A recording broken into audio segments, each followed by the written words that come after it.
What's going on, everybody? Jared with RedRacer Video. I hope the day finds you well. Today I'm bringing you guys an experience that I had and maybe a little note of warning.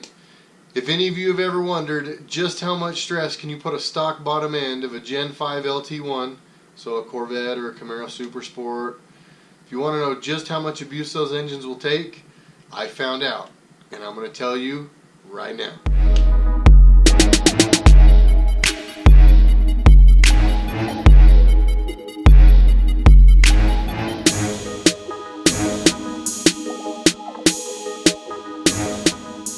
Alright guys, before I get into it, real quickly I want to thank every one of you who've subscribed, commented, liked, shared my videos. Not too long ago I made a video about me having 5 or 6 subscribers. Today we sit at about 480, just shy of or just above 480 now. That's a pretty big accomplishment in my book. So thank you guys all very, very much. All of you have participated in that. Appreciate all the comments, all the shares, the likes, and especially the subscriptions. Appreciate that. Keep it coming, guys. This channel is not going anywhere. This channel is only going to get more and more full of good content. Good friend of mine just purchased a 2012 Corvette. It's already got a blower on it and cam and headers, and it's pretty beastly. It's the right color. It's red, being his RedRacer video. So I think you guys will enjoy that. That's going to be coming soon. And I'll be bringing you plenty of videos of my baby Lola, my 16.1 SS Camaro. But as I'm about to get into, it's going to be a minute before you see her. So the story, the backstory. Bought the car February of last year. Had the car maybe 4 or 5 months. Put on the Magnuson superchargers. They call it the Heartbeat supercharger. Cook's long tube headers. Rotofab intake. VMAX ported throttle body. We are running the Alky control methanol injection system on it as well. With that setup, the car made 584 horsepower and 657 foot-pounds of torque at the rear wheels. Had that on the car maybe 5 months or so. A good portion of that was winter and the car just sat around. But I did get the car back and I did get out. I did get a chance to go out and beat on the car a little bit, run it through its paces. Was honestly blown away by the power. The low-end torque was a little more than I was expecting. Switched tires to a 315 from a 305. And have now switched to a 305 20-inch Mickey Thompson drag radial. The car was back into JDP. As many of you may know, or those that follow the channel will know, that we were planning on a 3-week-ish completion time. It's now been 2 months, and today I tell you guys why. Your car goes in, you got a couple of small things in mind, kind of snowballed from there. We decided we wanted to run a stage 2 cam. My car is the automatic, so we didn't want to get carried away on the cam. Ran the stage 2 cam, CNC heads, and added the HP tuner's end gauge, added an AEM air fuel gauge so we can properly monitor everything, do all the data logging that we need. We also had to address fuel because of the size of the cam and with all the air that's going through it, and with the supercharger and just everything else. So we put the LT4 tank pump in and the LT4 high side pump in. We have not addressed injectors yet. That's probably coming soon, if not now. But like I mentioned, we did blow that motor to pieces on the dyno. And it's the first time Jordan's had one come apart on the dyno ever in like 8 or 9 years of business. So I guess I have that going for me. I've got that story to tell. But car blew up. I mean blew up, I mean like boom! Blew up. Like parts on the floor, oil everywhere. Car blew up. We're guessing number 2 or number 4 based on what it looks like, but I've got a box of parts that I'll show you here. The car blew up. So what did it take to break it? At the time, the car was actually only making like 620 rear wheel on the dyno.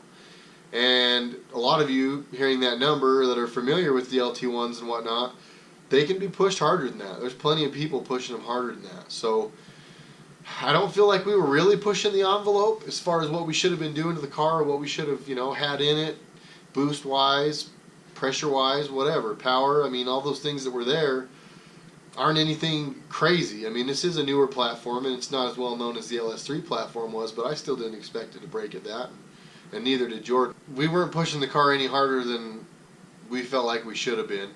And as a matter of fact, Jordan himself, he's done multiple multiple LT1s at this point. A couple of them while I was there, while I was an employee, and we made more power than that. So I don't think it should have broke, but it broke. I mentioned we were only at 620 wheel from where we should have been, you know, based on just the math of it and where it kind of leads you to believe you might be. We were thinking we were going to be like 720. So I kind of wonder if maybe there wasn't something already wrong. Nonetheless, it broke, scattered all over his floor. I've got a box of parts, and that's what it took to break it. So my experience and the advice that I would give if you were to ask me if I were doing it over again, how would I approach it? And granted, you know, hindsight is 20/20, and I appreciate that. But if you're asking me, I'm going to tell you, if you're going to put a blower on it, I would run a blower. I would run headers. The methanol injection, I think, did nothing but cool, so that couldn't have harmed. It only helped, especially on a top mount blower. And in Utah at our altitude, you know, we get 95, 100 degree, 105 degree days here in the summer. Keeping that thing cool was going to be a priority. So, but if you're going to run a stock kit, or if you're going to run a blower kit on it, my recommendation is just to be a little careful about the boost you push. Again, I still don't think that the boost itself is what caused our failure, because in the dyno run that the car blew up on, you know, and Jordan and I have discussed this a couple of different times, but air fuel was good, the knock was good, boost stayed good all the way up to the point that it broke, so there was really no indicator leading up to the car letting go that it was going to let go. And for some of you that know the LT1, the Gen V LT1 motors, there are people popping pistons in these things in stock form. So the LT1 definitely is not on its way to being quite as durable as the LS3 was. But in fairness, the LS3 is in their very first, you know, stint. There's always going to be some changes. There's always going to be some things that you find out are the weak points, and that's why there's an aftermarket. You know, it's not just to make power. It's because there are companies that make their living improving on the factory design. So what's next for my car that blew apart on the dyno? Obviously, it needs a new bottom end. Much like you'd expect, I have no desire to go backwards in power after, you know, we've got the time and cash invested in this car that we do. So late model engines, or LME as a lot of you guys know them, are in the works right now, building a forged bottom end for the car. I'm not going to stroke it. I'm not going to. Most people are doing 416s in these things, and I'm not going to go that route. Again, I mentioned that I have the Maggie. The Maggie's a 2.3 liter blower, and while it is a lot bigger than the blower that the LT4 comes with, which is just a 1.7 liter blower, it's still not, in my opinion, and just, you know, and in Jordan's opinion, which is honestly the opinion that matters most to me, because he's my tuner and my builder, and I have immense faith in him. With a 416, you've got more volume to fill up with a blower, so it would be more taxing on a blower. If I were running the Whipple blower, the 2.9 liter blower, I'd probably feel a little better about running a 416, but for our goals and for what we're trying to do, I just don't think that that's the plan for me. I think that we stick with the Magnuson Heartbeat blower. I think we stick with the factory cubes at 377, and we are going to spare no expense on this bottom end. It's basically getting the majority of all the boxes I could check for the upgrades, I checked. We upgraded to the billet H-beam rods. We've upgraded to the diamond pistons. So we'll have a motor on our hands at this point that is rated to put like 1,400 rear wheel horsepower down. And quite frankly, I don't think I'll ever create that kind of power. I just don't see that being feasible, necessary, maintainable. Maintainable, is that a word? Maintainable, either way. So what we're going to do is 377, we're turning boost way up. We'd already pulleyed down on the bottom. I forgot to mention that. We were already running an overdrive, a 10% overdrive, and a smaller pulley on top. The kit that came with the car only made like 5 or 6 pounds at our altitude because we're at like 4,600 feet. So we had already turned boost up to create 10 pounds. It was probably just a little shy of that with the heads that were in the car, but still probably right about 10 pounds. We will run 16 pounds on it when we get the motor back. So I don't feel like right now I'm prepared to call it a blessing in disguise yet, because I'm still pretty heartbroken over the deal. before I wrap this up, I will say to anybody out there that's going to go, and there was a concern talking with Jordan that people would spin this the wrong way and, you know, try to take Jordan down or say things that, if you guys know about this stuff and if you've dealt with this stuff and you're truly like a car guy and you've been around it, when you take a motor that's designed to create 455 crank horsepower and 455 foot-pounds of torque, and you are attempting to damn near double that, this is the game we play. And sometimes you get stung. And if anybody was going to get stung, it was this guy right here. But, again, Jordan's first car blowing up on the dyno. I think only his first or second car he's ever even worked on that he's had just come apart. So it's not good for him. I was reluctant to make this video.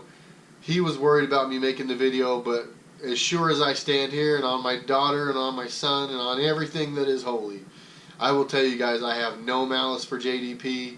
I have no concern about anything Jordan did. I'm confident that it was well within what you would call proper parameters on a motor that makes that power. Like I said, we had good air fuel, we had good boost, we didn't have a bunch of knock. There really was no indicator that it was going to let go before it let go. So JDP is the shiz. Don't bash them for my car blowing up. We knew we were pushing the envelope a little bit, but in all fairness, the bottom end of that LT1 kind of let me down.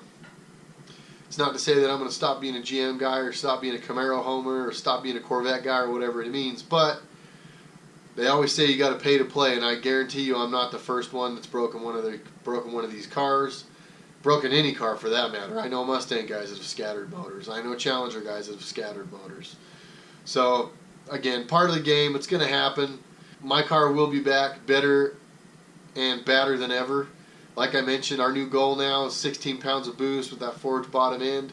I see us being somewhere in the like 800 wheel horsepower numbers. So car's going to be bad. Car's going to be legit. It's just going to leave you guys waiting a little bit longer. But if it makes you feel any better, I'm much, much more impatient than you guys are, and it's killing me. So I'll keep things coming throughout the weeks. I will try to do, the goal was to have multiple videos per week. That might be a little more challenging without a Camaro to film.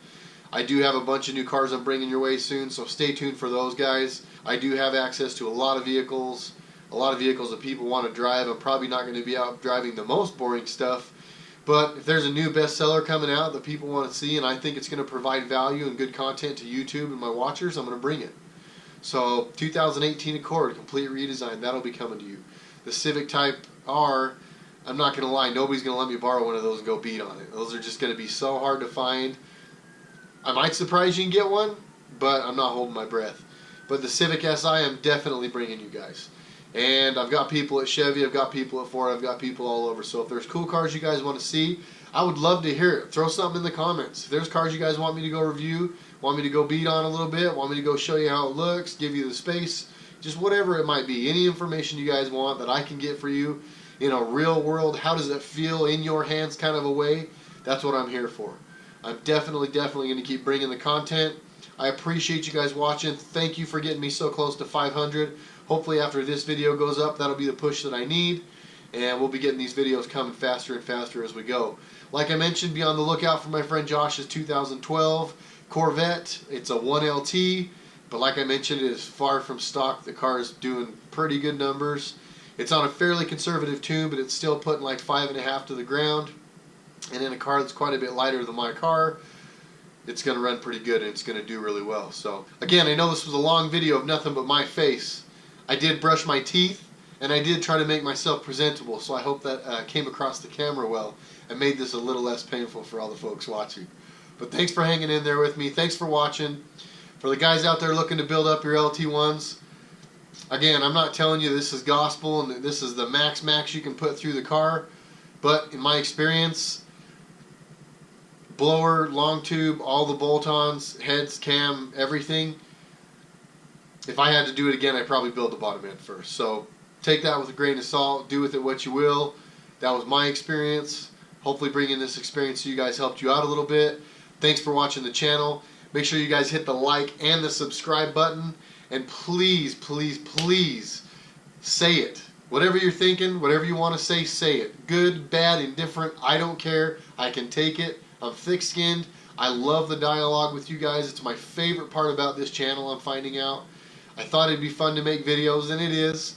Not these videos. These are less fun. These are more for you guys than they are for me.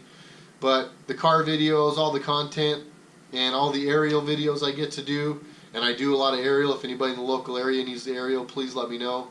But I'm going to keep bringing it, guys, and I do appreciate you guys more than I'll ever be able to tell you. So stay tuned, subscribe, like, share this with your friends, and I will catch you on the next RedRacer video. Peace.